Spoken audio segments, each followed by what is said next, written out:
Hello students, आज हम पढ़ेंगे हिंदी मेन कोर्स अर्थात भाषा सेतु पाठ 10 श्रवण कुमार पेज नंबर 51।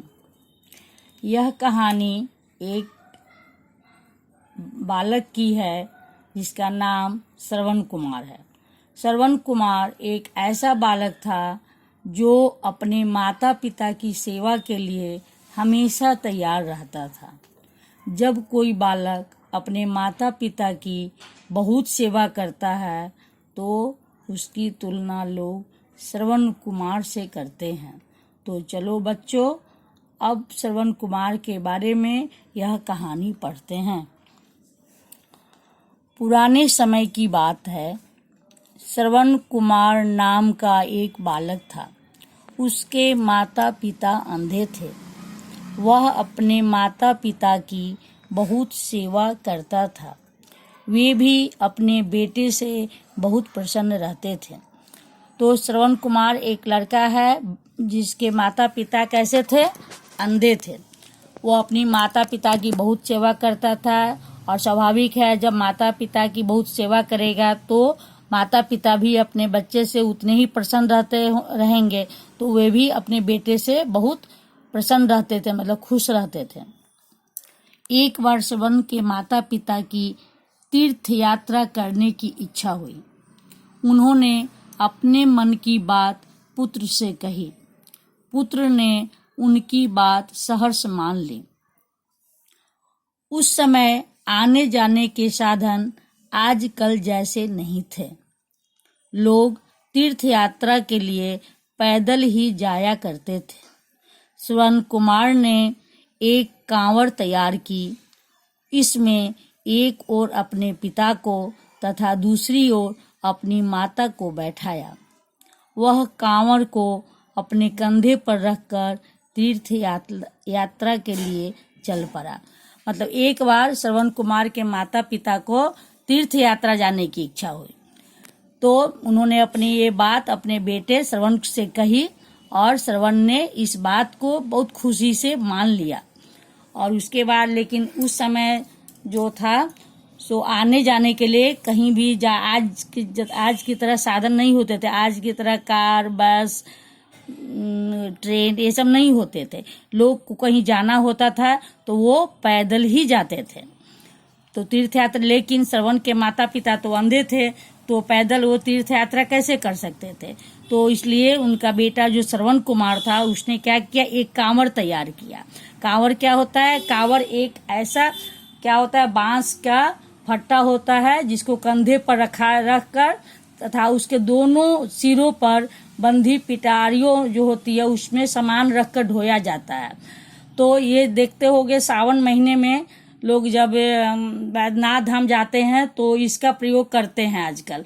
तो दोनों साइड में गंगा जल जो होता रख करके लोग जाते हैं। इसी तरह का एक कांवड़ श्रवण कुमार ने तैयार किया और उसमें क्या किया, एक तरफ अपने पिता को बैठाया और दूसरी ओर अपनी माता को बैठाया और उस कांवड़ को अपने कंधे पर रखकर माता पिता को तीर्थ यात्रा कराने के लिए चल पड़ा। श्रवण कुमार अपने माता पिता को अनेक तीर्थों पर ले गया। अंत में वह अयोध्या पहुंचा।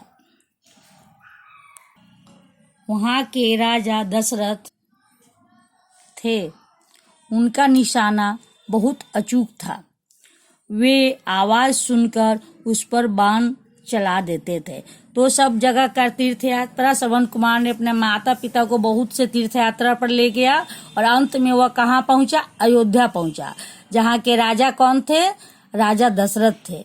और उनका निशाना जो था बहुत ही अचूक था। मतलब वो जो भी निशाना लगाते थे वो सही जगह पे लगता था हमेशा।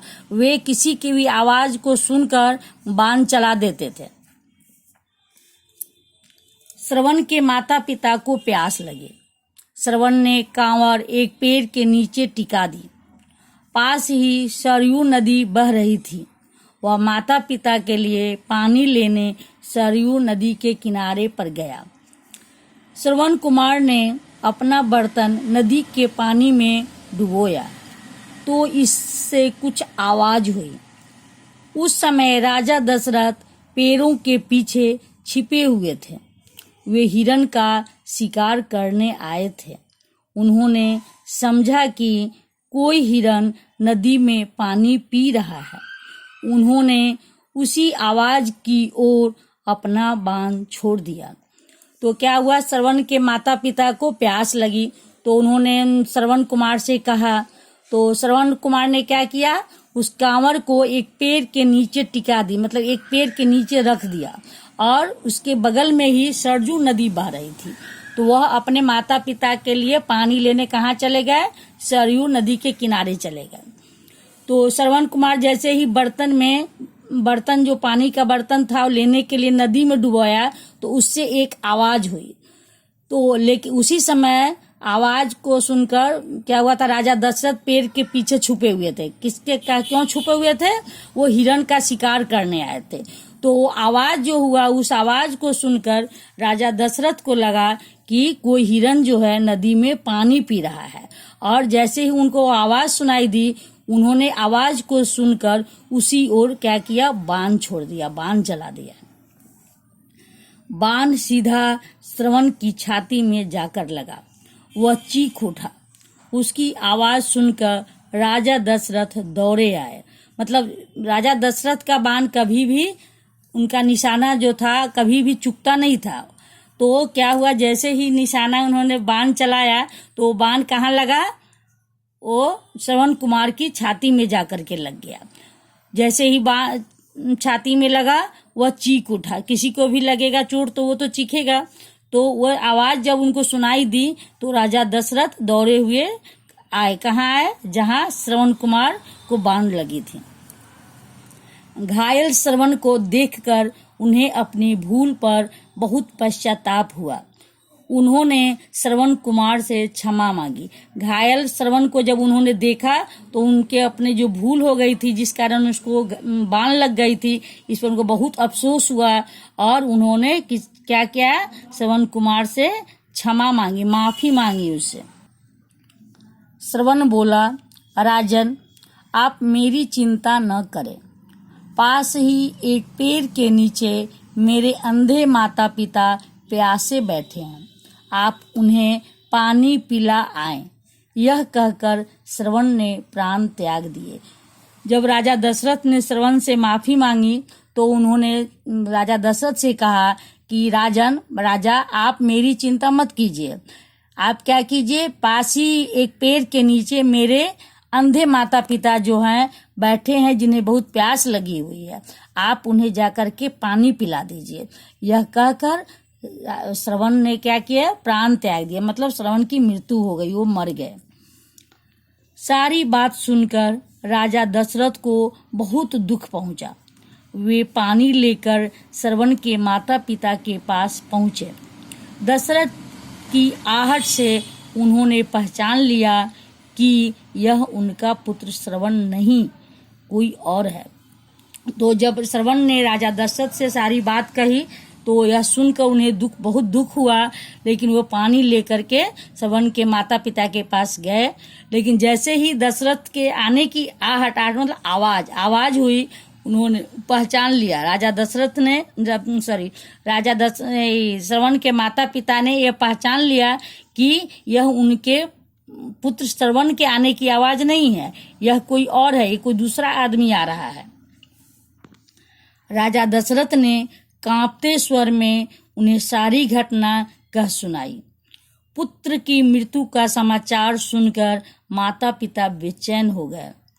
उन्होंने राजा दशरथ को शाप देते हुए कहा, राजा दशरथ, जिस तरह आज हम पुत्र के वियोग में तड़प तड़प कर मर रहे हैं, तू भी एक दिन इसी प्रकार अपने पुत्र के वियोग में मरेगा।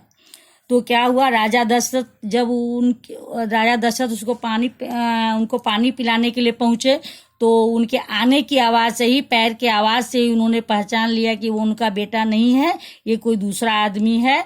तो राजा दशरथ ने कांपते हुए स्वर में, घबराहट में भरी आवाज में उन्होंने पूरी घटना जो हुई थी वह श्रवण के माता पिता को सुना दी। बेटे की मरने की समाचार को सुनकर माता पिता बहुत बेचैन हो गए, बहुत व्याकुल हो गए। उन्होंने क्या किया, राजा दशरथ को श्राप दे दिया। मतलब श्राप मतलब अहित वचन उनको दे दिया। क्या श्राप दिया? राजा जिस तरह वे अपने पुत्र के वियोग में तरफ तरफ कर मर रहे हैं, उसी तरह राजा दशरथ को उन्होंने कहा, तुम भी एक दिन इसी प्रकार मेरी ही तरह अपने पुत्र के वियोग में मरोगे। यह कहकर उन दोनों ने भी प्राण त्याग दिए। इतना कहने के बाद श्रवण के माता पिता भी अपने प्राण को त्याग दिए। बाद में श्रवण के माता पिता का शाप सच सिद्ध हुआ।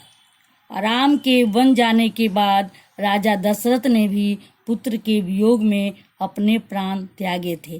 तो श्रवण कुमार के माता पिता का जो शाप मिला था राजा दशरथ को, ये बाद में आगे चल के ये सही साबित हुआ। जब राम वन चले गए थे, 14 वर्ष के वनवास के लिए चले गए थे, उसी समय राजा दशरथ भी अपने बेटे के वियोग में, अपने बेटे के जाने के में उन्होंने अपने प्राण त्यागे थे।